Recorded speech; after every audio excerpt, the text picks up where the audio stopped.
Это новости экономики на Якутия-24, в студии Иван Лазаренко. Здравствуйте.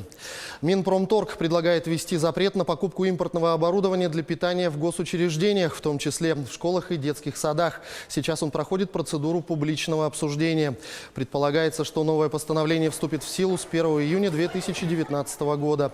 По словам министра промышленности и торговли Дениса Мантурова, российские производители оборудования вполне способны закрыть внутреннюю потребность страны самостоятельно.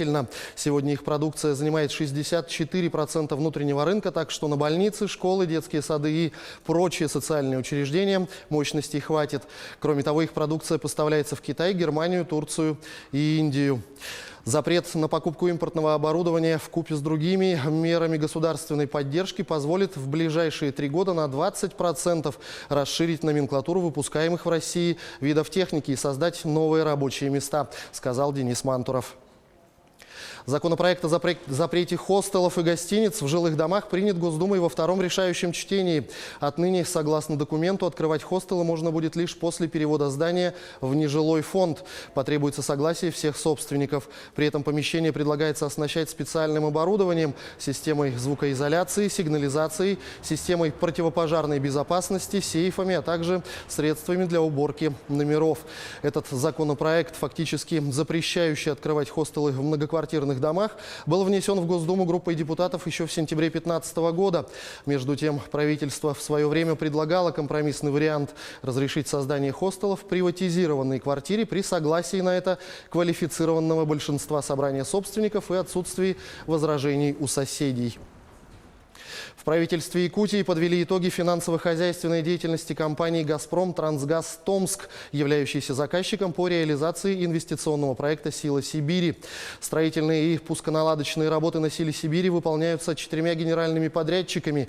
В реализации проекта задействованы и якутские предприятия, которые в рамках договоров на сумму 4 миллиарда рублей поставляют щебень, оказывают услуги по геотехническому мониторингу, технологическому присоединению, ремонту и обслуживанию техники. Компания занимается строительством крупнейшего в мире магистрального газопровода «Сила Сибири», запуск которого мы ожидаем в конце текущего года. Уверен, что после этого исторического события Якутия войдет в число крупнейших газовых регионов страны, отметил глава республики Найсен Николаев. Первый заместитель председателя правительства Якутии Алексей Стручков провел первое заседание Организационного комитета по подготовке и проведению инвестиционного форума в Западной Якутии. Мероприятие запланировано на 13-14 июня текущего года.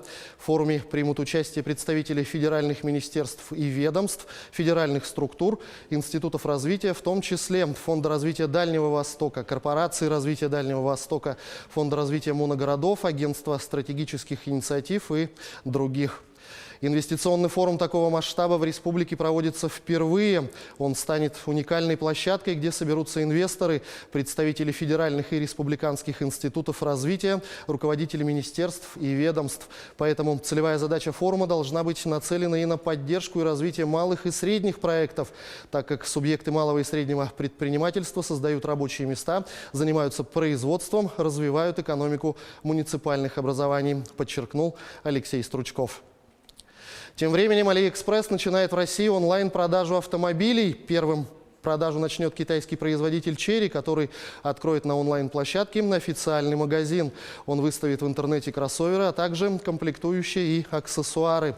Новое направление откроют одновременно с распродажей, которая стартует 28 марта. В дальнейшем планируется увеличить число автомобильных брендов. Компания рассчитывает привлечь покупателей дополнительным ассортиментом и спецпредложениями. Как сообщили в AliExpress, уже длительное время торговая площадка видит повышенный интерес клиентов к товарам для автомобилей и мотоциклов. В конце прошлого года компания сообщила, что зарегистрировано около 20 миллионов активных пользователей из России. Это те пользователи, которые делают покупки хотя бы раз в год.